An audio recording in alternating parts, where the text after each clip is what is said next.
Movie की story start होती है। हमें एक घर दिखाया जाता है जिसमें एक मैरिड कपल कुछ कर रहे होते हैं और हम सुनते हैं कि उनके शादी को कई साल हो चुके हैं, लेकिन उनके पास अभी तक कोई भी बच्चा नहीं होता है। टॉय को कुछ आवाज सुनाई देती है और वो बेड से खड़ी होकर खिड़की के पास जाती है और तभी अचानक से ही एक जोरदार धमाके की आवाज आती है और जब वो बाहर देखती है तो उसे वहाँ पर एक लाल रंग की रोशनी दिखाई देती है और देखने से ऐसा लग रहा था कि शायद वहाँ पर कोई उल्का गिरा है। अब इसके बाद सीन कट हो जाता है। हमें एक छोटे से बच्चे की वीडियो क्लिप दिखाई जाती है। इसके बाद 10 साल बीत जाते हैं। वो छोटा सा बच्चा अब बड़ा हो चुका है और जिसका नाम ब्रैंडन है। दरअसल वो टोरी और काइल का बच्चा है। अब जब रात को ब्रैंडन सो जाता है तो उसकी माँ अपने घर में रात के समय पेंटिंग बना रही होती है। उसी समय ही हम गैराज की तरफ देखते हैं और जहाँ पर की लाल रोशनी के साथ कुछ डरावनी आवाजें भी आती है और तभी हम देखते हैं कि अपने कमरे में सो रहा ब्रैंडन अचानक से ही जोर जोर से हिलने लगता है। डोरी को थोड़ी आवाज सुनाई देती है लेकिन वो उस पर ज्यादा ध्यान नहीं देती। अब दूसरी ओर हम देखते हैं कि ब्रैंडन अपने बेड से खड़ा होता है और खिड़की से बाहर चला जाता है और जब टोरी को सुनाई देता है तो वो घर के बाहर देखने जाती है और उसे वहाँ पर कुछ भी दिखाई नहीं देता। इस वजह से जब वो वापस से अंदर आने लगती है तभी उसके पीछे से कोई भागता हुआ दिखाई देता है। अब डोरी को लगता है कि शायद वो ब्रैंडन है और उसे डराने की कोशिश कर रहा है। इस वजह से वो उसे ढूंढने जाती है और तभी उसे स्टोर रूम में अजीब सी आवाज सुनाई देती है और वो उसे फॉलो करते हुए गैराज में पहुंच जाती है और वो देखती है कि ब्रैंडन अपने घुटनों के बल बैठा हुआ एक डोर को ओपन करने की कोशिश कर रहा है जिस पर की लॉक लगा हुआ था। अब डोरी ये सब कुछ देखकर काफी हैरान होती है और उसे शांत करने की कोशिश करती है और ये वही डोर होता है जहाँ पर की कुछ देर पहले लाल रोशनी आ रही होती है। अब अगली सुबह काइल और ब्रैंडन एक फर्नीचर को रिपेयर कर रहे होते हैं और तभी काइल ब्रैंडन से कहता है कि मैं कुछ सामान लेने जा रहा हूँ, जब तक तुम मशीन से ग्राउंड की घास को काट देना। काइल के जाने के बाद ब्रैंडन मशीन को चालू करने की बहुत ही कोशिश करता है लेकिन मशीन चालू नहीं होती। इस वजह से उसे बहुत ही तेज गुस्सा आ जाता है और जिसके बाद वो जोर से पुल्ली खींचता है और तभी वो भारी से मशीन हवा में उड़कर बहुत ही ज्यादा दूर गिरती है। ये देखकर ब्रैंडन को अपनी पावर पर बहुत ही ज्यादा हैरानी होती है और जब वो मशीन के पास जाता है तो वो अपनी पावर को आजमाने के लिए मशीन के पंखों में अपना हाथ दे देता है। हैरानी की बात ये थी कि उसका हाथ कटने की बजाय मशीन का पंखा ही टूट जाता है। अब इसका मतलब ये था कि ब्रैंडन के पास कुछ स्पेशल पावर है। अब कुछ दिनों बाद ब्रैंडन 12 साल का हो जाता है और उसके मॉम और डैड एक रेस्टोरेंट में अपने कुछ दोस्तों के साथ बर्थडे को सेलिब्रेट करने जाते हैं और तभी काइल का फ्रेंड ब्रैंडन को एक गिफ्ट देता है। उस गिफ्ट में एक शॉटगन होती है लेकिन काइल उसे गन को देने से मना कर देता है और कहता है कि ब्रैंडन एक बच्चा है और इस उम्र में उसे हथियार देना बिल्कुल भी सही नहीं है। लेकिन अब ब्रैंडन इस बात पर बहुत ही ज्यादा गुस्सा हो जाता है और तभी काइल पार्टी को कैंसिल कर देता है और वो लोग अपने घर पर आ जाते हैं। उस रात में डोरी और काइल ब्रैंडन के अंदर आए हुए बदलाव के बारे में सोचते हैं और उसके रूम की तलाशी लेते हैं और तभी उन्हें उसके बेड के नीचे कुछ एडल्ट मैगजीन के साथ साथ कुछ कटे हुए जानवरों के फोटो मिलते हैं और तभी उन्हें लगता है कि ब्रैंडन के बॉडी के हार्मोन्स में बदलाव हो रहे हैं और वो दोनों फैसला करते हैं कि हमें ब्रैंडन से इस बारे में बात करना चाहिए ताकि उसे अच्छी तरह से समझा सके। और डोरी कहती है कि हम कहीं पर घूमने चलते हैं जहाँ पर कि हम उससे खुलकर बात कर सकेंगे। अब अगली सुबह में वो लोग अपने सामान को पैक करते हैं और कैंपिंग के लिए निकल जाते हैं जहाँ पर जंगल में जाकर वो अपने कैंप को लगाते हैं। उस समय हंटिंग करने के दौरान काइल ब्रैंडन को टीन एज को मैनेज करने के बारे में बताता है और जब रात को वो लोग अपने टेंट में सो रहे होते हैं और टोरी जगती है तो वो देखती है कि ब्रैंडन अपने बिस्तर में नहीं है। और अब इसके बाद हम दूसरी ओर ब्रैंडन की क्लासमेट कैथलीन को देखते हैं जो कि अपने लैपटॉप को बंद करके सोई होती है और तभी अचानक से उसके लैपटॉप में गाने बजना स्टार्ट हो जाते हैं। इस वजह से वो उठकर उसे बंद करती है और जैसे ही वापस सोने जाती है तभी उसका लैपटॉप वापस से ओपन होकर उसमें गाना बजना स्टार्ट हो जाता है। वो ये सब कुछ देखकर काफी डर जाती है और अपने लैपटॉप को दोबारा से बंद करके उसके ऊपर कई सारी बुक्स रख देती है। उसे कुछ हलचल सुनाई देती है और तभी वो अपने मॉम को आवाज लगाने लगती है। अब इसके बाद उसे पर्दे के पीछे कोई दिखाई देता है और वो कोई और नहीं बल्कि ब्रैंडन होता है और तभी अचानक ही उसकी मॉम वहाँ पर आ जाती है लेकिन जब वो चेक करती है तो वहाँ पर कोई भी नहीं होता। अब दूसरी ओर हम देखते हैं कि ब्रैंडन के माता पिता उसे जंगल में ढूंढ रहे होते हैं और तभी अचानक ही टोरी को ब्रैंडन उसके पीछे ही मिल जाता है और कहता है कि मैं तो सुसु करने गया था। अब कुछ दिनों बाद एक रात में काइल जब अपने गन को रखकर सोने जा रहा होता है और तभी उसे गैराज से मुर्गियों की चिल्लाने की आवाज आती है। उसे लगता है कि वुल्फ ने मुर्गियों पर अटैक कर दिया है और फिर वो अपने गन को लेकर वहाँ पर जाता है तो फिर वो देखता है कि वहाँ पर ब्रैंडन खड़ा है और जो कि मुर्गियों को बहुत ही बुरी तरह से घूर रहा होता है और मुर्गियाँ भी उससे बहुत ही ज्यादा डरी हुई थी। काइल उससे पूछता है कि तुम इतनी रात को यहाँ पर क्या कर रहे हो, लेकिन ब्रैंडन उसे कोई भी जवाब नहीं देता है और वहाँ से चला जाता है। अब आधी रात में गैराज की सभी लाइट अचानक से बंद होने लगती है और सभी मुर्गियाँ बहुत ही तेजी से चिल्लाने लगती हैं। शोर को सुनकर काइल जग जाता है और वो गैराज में चेक करने आता है तो और फिर वो देखता है कि वहाँ पर सभी मुर्गियों को किसी ने बहुत ही बुरी तरह से मारकर खा लिया है। इस वजह से वो ये सब कुछ दिखाने के लिए टोरी को बुलाता है और कहता है कि ये सब कुछ ब्रैंडन ने किया है और क्योंकि वो रात में इसी जगह पर खड़ा होकर मुर्गियों को घूर रहा था। डोरी उसकी इस बात पर बिल्कुल भी यकीन नहीं करती है और वहाँ से चली जाती है। अब अगली सुबह में ब्रैंडन का पीटी टीचर उसे और उसके क्लासमेट्स को एक गेम खिला रहा होता है, लेकिन कैथलीन की वजह से ब्रैंडन नीचे गिर जाता है और जब वो उसे उठाने जाती है तभी ब्रैंडन गुस्से में उसके हाथ को बहुत ही बुरी तरह से तोड़ देता है। अब अगले सीन में हम ब्रैंडन के पेरेंट्स को देखते हैं, जिन्हें ब्रैंडन की शैतानी के कारण उन्हें स्कूल में बुलाया गया था और जहाँ पर कि उसे सजा के तौर पर 2 दिन के लिए स्कूल से सस्पेंड कर दिया जाता है। और तभी उनके पेरेंट्स के झगड़े के दौरान हमें मालूम चलता है कि ब्रैंडन काइल और टोरी का बच्चा नहीं है। और जब वो लोग घर पर आते हैं तो टोरी काइल को बताती है कि हमने जिस चीज को गैरेज के अंदर छिपाया है वो चीज ब्रैंडन को अपनी ओर अट्रैक्ट कर रही है, क्योंकि मैंने कई बार ब्रैंडन को उस दरवाजे को खोलने की कोशिश करते हुए देखा है। अब रात में उसी गैरेज में हमें लाल रोशनी दिखाई देती है और उसी के साथ ही हम एक एलियन लैंग्वेज को भी सुन पाते हैं। और तभी ब्रैंडन अपने बिस्तर से खड़ा होता है और गैरेज की तरफ चल देता है और वहाँ पर जाकर उस लॉक को तोड़ देता है। और तभी हम देखते हैं कि ब्रैंडन की रोशनी में जाते ही कुछ होने लगता है और वो रोशनी अपने रूम में बैठी हुई टोरी को दिख जाती है। और तभी वो भागती हुई गैराज में जाती है और वो देखती है कि ब्रैंडन उस रोशनी में हवा में ऊपर उड़ जाता है। और जैसे ही वो उसके पास जाती है तो अचानक से वो गिरकर बेसमेंट में पहुंच जाता है और जिस वजह से उसके हाथ में चोट लग जाती है और उसके हाथ में खून भी निकलता है। दरअसल उसकी लाइफ में उसे पहली बार चोट लगी थी और इससे पहले उसको कभी भी दर्द नहीं हुआ और खून भी नहीं निकला। उस खून को देखकर ब्रैंडन अपनी माँ से पूछता है कि आखिर मैं कौन हूँ और मैं कहाँ से आया हूँ। और फिर टोरी उसे सच्चाई बताती है और कहती है कि आज से करीबन 12 साल पहले वो एक छोटे से स्पेसशिप से आसमान से गिरा था और जो कि हमने मूवी की शुरुआत में देखा था वो कोई उल्का पिंड नहीं बल्कि यही स्पेसक्राफ्ट था और जिस क्राफ्ट में उन्हें यही छोटा बच्चा मिला था और टोरी और काइल का कोई भी बच्चा नहीं था और इस वजह से उन्होंने किसी को बताए बिना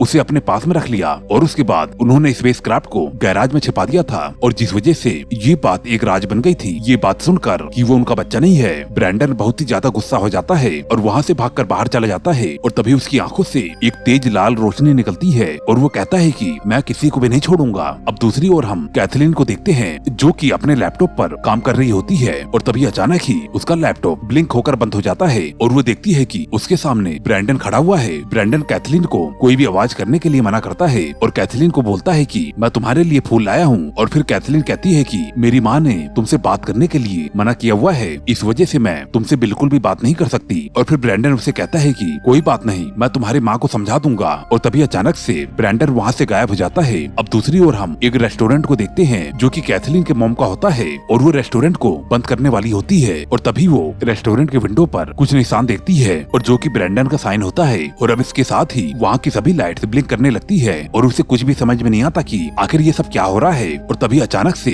एक लाइट फटती है और उसका कांच उसकी आंख में घुस जाता है और जिसकी वजह से उसे कुछ हद तक दिखाई देना बंद हो जाता है। और उसी समय ही उसे बार बार मास्क पहने हुए एक बच्चा दिखाई देता है जो कि कोई और नहीं बल्कि ब्रैंडन होता है। इस वजह से वो डर के मारे भागते हुए स्टोर रूम में पहुंच जाती है, लेकिन ब्रैंडन अपनी आंख से लेजर पावर निकालता है और उस मोटे से दरवाजे को काट के उसे तोड़ देता है और एक शैतान की तरह बहुत ही तेजी से उसे मार देता है। अब अगले सुबह रेस्टोरेंट में पुलिस की टीम आती है और वहाँ पर जांच पड़ताल करती है, लेकिन उन्हें कुछ भी समझ में नहीं आता कि आखिर ये मर्डर किसने किया है। अब ब्रैंडन को टोरी एक काउंसलर के पास ले जाती है जो कि उसके मॉम की फ्रेंड होती है। वो ब्रैंडन से कई सारे सवाल करती है, लेकिन उसे ब्रैंडन के इन अजीब हरकतों का कोई भी कारण नहीं मिलता है। उसी रात काइल और उसके फ्रेंड बार में गेम खेल रहे होते हैं तो फिर उसके साथ मैरिली का हस्बैंड नोवा भी होता है। इस वजह से मैरिली अपने घर पर अकेली होती है और तभी अचानक से उसके घर के दरवाजे को कोई जोर जोर से नॉक करने लगता है और जब वो डोर को ओपन करती है तो उसे सामने ब्रैंडन दिखाई देता है और वो उससे कहता है कि तुम पुलिस को मेरे बारे में कुछ भी सच मत बताना और अगर तुमने ऐसा किया तो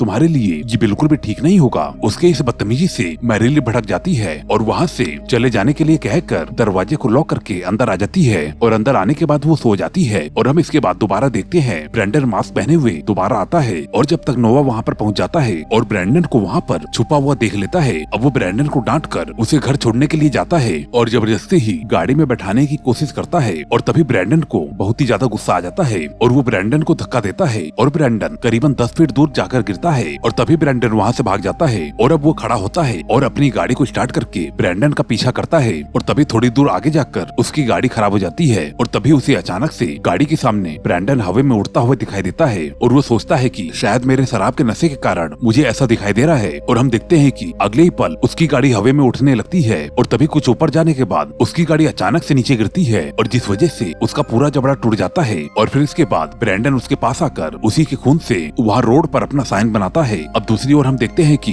टोरी और काइल ब्रैंडन के देर रात तक घर न आने की वजह से काफी ज्यादा परेशान होते हैं और तभी वहाँ पर ब्रेंडन पहुँच जाता है और जो बिना शर्ट के होता है। डोरी के पूछने पर वो बताता है खेलते समय उसके दोस्तों ने उसे नीचे गिरा दिया था और जिस वजह से उसकी शर्ट खराब हो गई है। और फिर टोरी उससे शर्ट मांगती है, लेकिन ब्रेंडन अपने शर्ट को देने से मना कर देता है और कहता है कि मैं इसे खुद ही साफ कर लूंगा और थके होने का बहाना करके अपने रूम में आ जाता है। कायल और टोरी को मालूम चल जाता है कि ब्रेंडन उससे झूठ बोल रहा है और उनसे कुछ छिपा रहा है। और तभी उसी रात कायल अपने बिस्तर से उठता है। वो देखता है कि टोरी उसके पास में नहीं है और वो उसे ढूंढने के लिए जंगल की तरफ जाता है और जहाँ पर वो देखता है कि एक स्पेसक्राफ्ट जमीन पर गिरा हुआ है और टोरी उसके पास में एक बच्चे को अपने गोद में ली हुई है और जिसकी आंखों और पूरी बॉडी से खून टपक रहा होता है। और तभी डोरी उस बच्चे को देखने के लिए कहती है। कायल उस बच्चे को देखता है जो कि बहुत ही ज्यादा भयानक होता है। अब तभी अचानक से फोन की रिंग बजती है और कायल देखता है कि वो एक भयानक सपना देख रहा था। टोरी फोन को उठाती है। फोन पर टोरी की फ्रेंड मैरिली होती है और वो बताती है कि नोआ का एक्सीडेंट हो गया है और इस वजह से वो दोनों हॉस्पिटल पहुँचते हैं। और तभी मैरिली पूछती है कि क्या ब्रेंडन घर पे पहुँच गया है। अब ये सुनकर कायल का शक यकीन में बदलने लगता है। अब अगली सुबह टोरी और कायल ब्रेंडन से पूछते हैं कि नोआ की मौत कैसे हुई, क्या तुम उसके बारे में कुछ जानते हो। हमें मालूम चल गया है कि पिछली रात तुम उनके घर पर गए थे। तो ब्रेंडन बोलता है कि मुझे कुछ भी नहीं मालूम। और तब कायल उसके झूठ बोलने पर बहुत ही ज्यादा गुस्सा हो जाता है और उससे डांटते हुए पूछता है। और जिसके बाद ब्रेंडन अपने एक ही हाथ से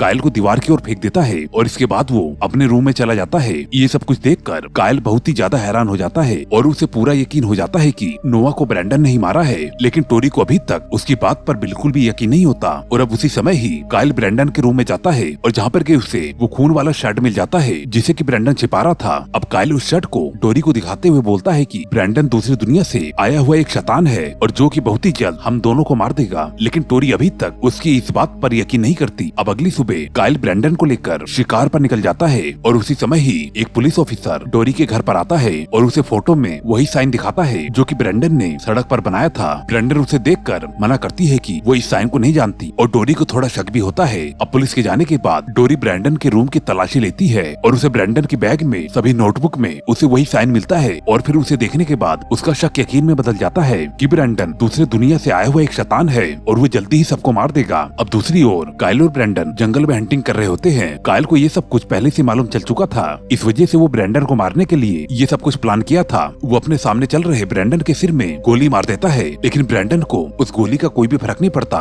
इस वजह से कायल बहुत ही ज्यादा घबरा जाता है और इसके बाद वो दूसरी गोली लोड करने लगता है और फिर इससे पहले ही ब्रेंडन वहाँ से गायब हो जाता है। अब डरकर कायल वहाँ से भागने लगता है और तभी अचानक से हवा में उड़ते हुए ब्रेंडन आता है और कायल को नीचे गिरा देता है और बाद में वो कायल को पकड़ लेता है और अपने आंखों से सुपर लेजर निकालते हुए कायल की खोपड़ी को जला देता है। अब दूसरी ओर डोरी कायल को बार बार फोन करती है और जिसके बाद अंत में ब्रेंडन फोन को उठाता है। डोरी उससे कायल के बारे में पूछती है। ब्रेंडन एक ही जवाब देता है कि पापा चले गए। अब डोरी को मालूम चल जाता है कि ब्रेंडन ने कायल को मार दिया है और वो ब्रेंडन से पूछती है कि तुम कहाँ पर हो। और तभी ब्रेंडन कहता है कि मैं घर पर हूँ। और जिस बात से डोरी बहुत ही ज्यादा डर जाती है और फिर वो देखती है कि ब्रेंडन हवा में उड़कर अपने सुपर पावर से उनके घर की दीवारों में होल कर देता है और साथ में डोरी को भी मारने के लिए ढूंढता है, लेकिन डोरी छुप जाती है और वो तभी हेल्प के लिए पुलिस को कॉल कर देती है। और कुछ देर बाद वहाँ पर एक पुलिस ऑफिसर और एक लेडी पुलिस आती है। अब डोरी हिम्मत करके किसी तरह से घर के दरवाजे तक पहुँचती है और तभी अचानक ही ब्रेंडन उस पुलिस वाले की बॉडी को दीवार में लड़ा के मार देता है और उस पुलिस वाले की बॉडी फट जाती है। इस वजह से वो लेडी ऑफिसर डोरी को घर के अंदर छिपने के लिए कहती है और खुद रेडियो पर बैकअप बुलाते हुए ब्रेंडन को ढूंढने लगती है। और तभी ब्रेंडन उसके ऊपर अटैक करके